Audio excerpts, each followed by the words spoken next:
দক্ষিণ পূর্ব এশিয়ার দুই প্রতিবেশী দেশ থাইল্যান্ড ও কম্বোডিয়ার দীর্ঘদিনের সীমান্ত উত্তেজনা আবারও আলোচনার টেবিলে ফিরেছে।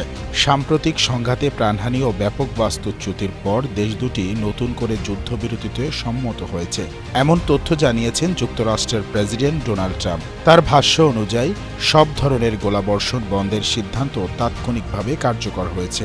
এই যুদ্ধবিরতির পেছনে কূটনৈতিক তৎপরতা গুরুত্বপূর্ণ ভূমিকা রেখেছে।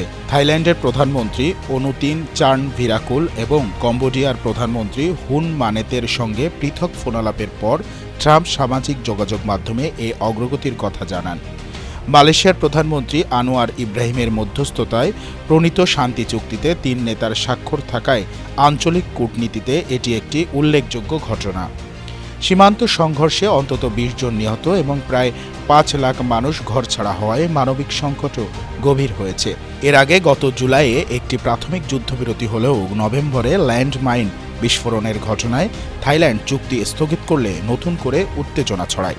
সেই প্রেক্ষাপটে যুক্তরাষ্ট্রের চাপ ও আসিয়ানের সক্রিয় ভূমিকা আবারও সংলাপের পথ খুলে দিয়েছে। বিশ্লেষকদের মতে এই যুদ্ধবিরতি শুধু সাময়িক সহিংসতা থামানোর উদ্যোগ নয়, বরং আঞ্চলিক স্থিতিশীলতা, বাণিজ্যিক স্বার্থ এবং কৌশলগত ভারসাম্যের প্রশ্নে একটি বড় পরীক্ষা।